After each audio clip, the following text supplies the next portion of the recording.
Greetings from Tokyo, I'm Trip, and welcome to the Hammer of Wrath. This week, you and I are going to print and paint Zun Bakir, the Mother of Oblivion. Let's go.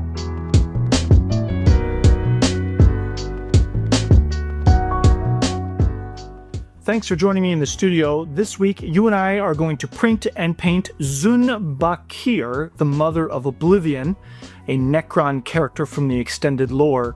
But first, I want to talk very briefly about sakura, or cherry blossoms. Now, I know that in the past I've talked about hanami, or flower viewing, specifically the sakura or cherry blossom viewing that happens every spring in Japan, but this time I brought photos. Now, much like the holidays in other parts of the Western world, when everything sort of becomes Halloween or everything sort of becomes Christmas, in Japan, it's not uncommon to pop into your local convenience store or supermarket and see sakura everything. Sakura mochi, which is pounded rice balls, sakura sweets, teas, and other drinks, as well as sort of fake plastic sakura glued to absolutely everything as a decoration. And within central Tokyo, outside of one or two sort of overcrowded tourist areas, it can be tricky to find a really great hanami spot. And when most folks find a really great spot that is quiet, secluded, and not highly trafficked, they tend to keep it to themselves. Now, if you are in central Tokyo, you owe it to yourself to take a half-an-hour train ride outside of the central wards to the outlying neighborhoods and areas around Tokyo to find something a little less crowded. And the images that we're seeing here now are exactly that. But I'm not going to keep this one quiet. If you find yourself on the far western suburbs of Tokyo, and it happens to be hanami season, you owe it to yourself to go to Shibasaki Station. Now that is just off the Tama monorail, and from central Tokyo will take you about 45 minutes and 2 transfers. But as you can see, it is absolutely worth it. There is a picture postcard idyllic setting for a picnic hanami viewing. Well, that's enough about the springtime splendor of Japan and the annual tradition of hanami or sakura viewing. Let's talk about Zun Bakir. I love Necrons, and I especially love the refresh that came with 9th edition. The new, taller warriors are intimidating and creepy. The Scorpec destroyers and other 3-legged walkers that are like something out of War of the Worlds is a fantastic refresh, and models like the Silent King are absolute showstoppers. But while scrolling through Cults 3D, I came across this really great custom sculpt by an incredible artist, and it is absolutely free. I will leave a link in the description down below. So I simply could not pass up the chance to try and print and paint this to add her to my growing Necron army. So let me show you how I printed and painted Zun Bakir. While trolling through cults a few years ago, I found this Zun Bakir by user Fakatron. It's a character from the extended Necron lore, and as you can see by the sculpt here, it's incredibly unique, so I wanted to give it a shot. I brought the parts into Lychee Slicer. Now, thankfully, the artist has pre-supported these. It's actually really helpful, minimizes the damage it does when separating the supports from the model. And I've printed this in 2 resins. One, a dark navy gray. This is a traditional resin. And then on the thinner, more delicate parts, I used a semi-flexible resin so that there was less chance of it snapping while I printed it and while I painted it. Now we'll go through here and use our airbrush to put down a black polyurethane primer. I use this on all of my models, and as you can see, it gives exceptional coverage. We're going to keep this in sub-assemblies to make it easier to paint and put together. Here, I'm just going to do a white top-down zenithal on all the parts to bring out the shapes and volumes. And we know that later on, this cape is actually going to be flesh-colored. That's one of the great things about this model is if you look closely, her cape is actually made out of stitched-together human flesh. Now, I didn't have a base for this, but I found one for free on Cults, printed that on my FDM printer, and 15 minutes later I had a base ready to go. And of course, we use super glue here to attach the resin parts to the FDM plastic base. Now, I've added a power pack I had in my bits box to the right side of the base here. There was a bit of negative space there and I wanted to fill it up, and the way the Marine is sculpted, his power pack has been knocked off. We're going to go ahead and do that top-down white zenithal. That's going to go ahead and help us describe our shapes and volumes, make the details come out on the rocks, but also prepare it for this lighter ochre color that we're using as a base here. I'm just going to apply this in an even coat through the airbrush. Not really worried about catching the shadow values here. We want those to be exaggerated. And then we'll just use a yellow ochre on top of that. We're going to do a top-down zenithal here again as well, just sort of catching those upper surfaces and help exaggerate the shadows and highlights. Now, once those two colors are down, we're going to go ahead and do some dry brushing. Here, I'm taking those two values, mixing them together right on my paper on the tabletop there, and then we'll take our dry brush, go ahead and load that up, and then we're going to rub a lot of that off on a piece of kitchen towel. Then we'll go through and dry brush the surface of the rocks. Dry brushing rocks is honestly one of my favorite things about the hobby. And then one of the last steps here, we'll take just an ivory white, a little bit of that, and we're going to do only the topmost edges here. We want to bring out the topmost edges and make it look like the sunlight's hitting that from top down, help exaggerate those shapes. Now, with the rocks all set, we're going to go ahead and apply a technical paint here. This is Games Workshop's Agrellan Earth. It is a crackle paint. You lay it on thick, and then it cracks like a desert. Now, we're going to set that aside and let it do its thing, and we're going to go back to this poor disemboweled marine here. Over that zenithal, we're going to apply a pink to all the innards and intestines.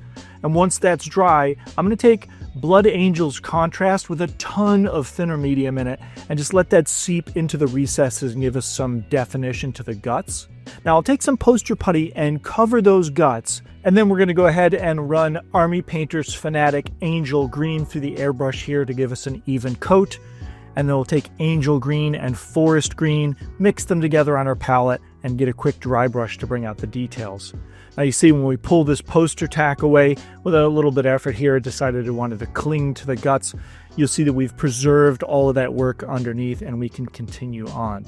Now on the chest Aquila here, I'm just going to use some Games Workshop's khaki. I do 2 thin coats here to get complete coverage. And once that's dry, we're going to go ahead and get the details out using Games Workshop's Seraphim Sepia. This is really great. I do all my Dark Angels in this. I find that it pulls away enough that you don't have to go in there and get all the highlights out. Now on the guts, we want some visual variety here, and nobody's guts are a perfect pink, right? So we'll get some Druchii Violet from Games Workshop, and we'll put that on some of the guts and intestines. And there's a couple places right here where the sculptor's made it so that it fits in. We'll put some super glue in there, and he just sort of snaps in place. Now that he's in place and our base is ready, we're going to go ahead and apply some pigment powders. Here I'm just using a wide fan brush as sort of a scoop to get it out, but also to mix it up and apply it. And we're just going to go ahead and apply that really generously around the base of the rocks. We're actually going to use that to sort of blend these two colors of the environment together, right? And in order to make sure that this stuff doesn't just get all over the place, one of the tricks that I learned is that we get a little spray bottle from the dollar store and we fill it with 99% isopropyl alcohol. 10 minutes later, when it's completely dry, you get the same effect that was when you had first put the pigments on, but now they're locked in place, and as you can see, you can touch it and nothing comes up. Now it's time for all of our blood and gore effects. This is Blood for the Blood God from Games Workshop, and an old cheap synthetic brush that I snipped the end off so that it would give me an irregular pattern when I just sort of jab it on. Now here I've loaded up the brush and I flick it with my other hand in order to get these really big splatters. And for a finer, mistier splatter, we load up the brush and just hit it with air from the airbrush. It ends up looking really great using those 3 techniques. Now, the skin cape. Of course, this would be the underside of the dermis, right? So we're going to start here with Dark Elf Flesh from Vallejo, and then we're going to sort of patch in some umber here and there to indicate that the blood on the underside has started to dry and get a little crusty. And on the top side, we're going to use Light Flesh from Vallejo. It's a really, really light color. We're going to do 3 coats there to get a base. And then here, I'm using Cadian Flesh Tone from Games Workshop. This one doesn't have really great coverage, but we're still going to use it.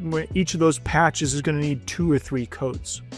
Then we're going to go ahead and move on to some Army Painter skin tones. If you saw my Mega Painters review, they've got some really great skin tones in the kit, so we're just going to go ahead and make some different skin tones in there. She's an equal opportunity flayer there, so we're going to get a lot of really good skin tones in there.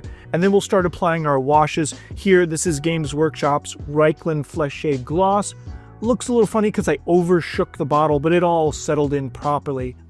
And on the top side of the cape here, we're just going to use Reikland Flesh Shade No Gloss. And we're going to mix this with a ton of Lamy and Medium to knock it back. And as you can see, once it dries, does the job perfectly. Now we'll go through with that light skin tone from Vallejo, and we're going to dry brush the folds again, try and bring that out. And here comes the fun part, right? We get our 000 brush out. I get Blood Angel's Contrast Red straight out of the pot. And then I just spend an hour going through and literally lining the joins where the skin sheets come together, right? There's nothing to do here but simply put on some music or Netflix in the background and get it done.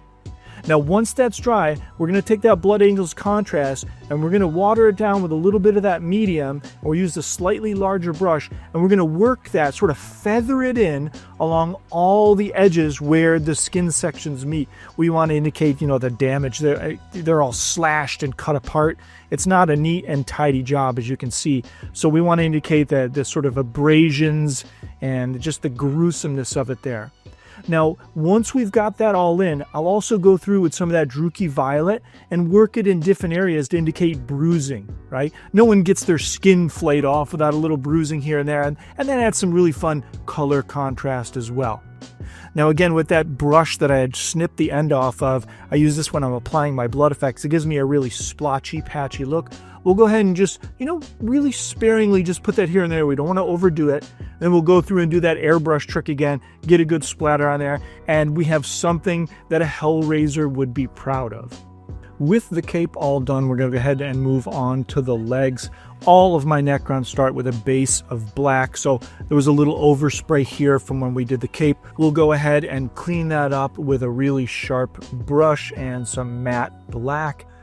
Now that we're ready to put that together, we'll put down some super glue. The model is really well designed. These two pieces nest together perfectly. And while that sets, we'll move on to the torso.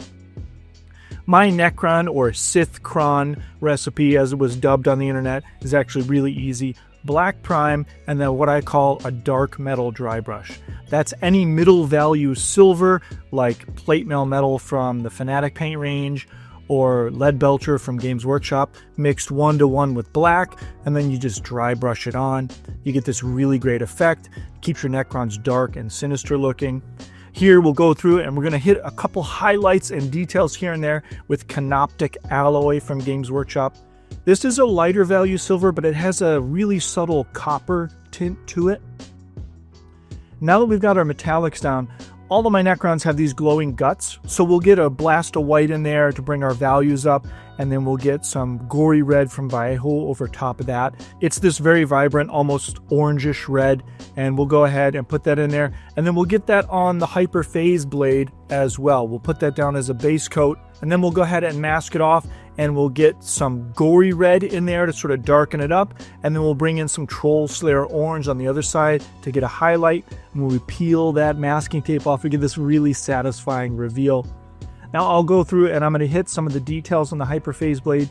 These look really sloppy. I don't have the best hand in the world, but the trick is in just sort of trusting the process and remembering that once you fill in those negative spaces, the lower spaces, it's easy to go back with a dark colored paint that matches the blade and just sort of touch those up by using the side of the really sharp brush to sort of catch those edges and fill back in those shapes and clean everything up. It isn't perfect, but it's going to look good for tabletop. Now on the guts here, I'm just going to take some Troll Slayer orange, I'll dry brush that over, and then I'm going to take some Uriel yellow, and I'll just hit some high points here with my 000 brush, bring out those details, make it look like they're glowing. Now, she is wearing skin over her face like a veil, if you can tell. Hello, Clarice. It's good to see you again. It's, again, one of the things I love about this model is it's so dark. It brings the grimdark back to Warhammer. And she's just decided to wear, somebody's back skin over her face. And she's going to wear it like a veil. So we'll go ahead and put a white down. This is Games Workshop's Corax white. Really good coverage. And then we'll put that Cadian flesh tone over top. And then we'll put some Reikland Flesh Shade gloss on over that to start bringing out the details. Now we have to assemble this. The model is super spindly. It looks really good in renders. It goes together on the tiniest of points. So I used super glue gel here, and that's going to help fill in the gaps and make a bit of a stronger bond. Now, the tail comes in 4 pieces. This is my only real gripe with the model. The designer broke this into 4 pieces instead of making it 1 piece. It's an absolute nightmare to put together. I'm really glad I made this out of flexible resin, but even still, being able to push it around, I couldn't get it to rest where it was supposed to. So I got it just close enough. And then once that's dry, we'll go through and we'll just sort of dry brush that dark silver back onto the spine. We're using a smaller flat brush here, and you just want to be careful that you don't get any of that on the cape that we spent all of that time putting together. With that, the model is complete.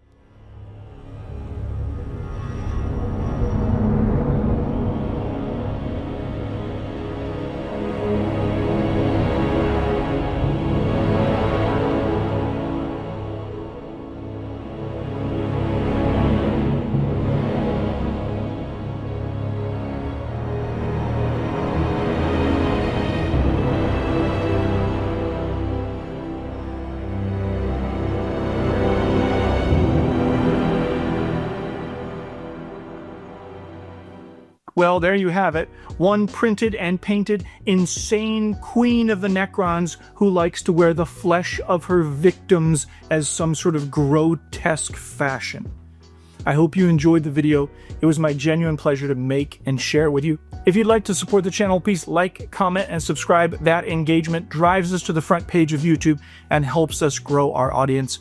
We just recently passed 10,000 subscribers, and I'm excited to see what this year has in store. Or you can always join our Patreon, linked in the description below. Now, joining the Patreon at any level grants you access to our private Discord server where like-minded hobbyists help each other out every day with honest and kind feedback. Thanks again for joining me, and I'll see you on the next one.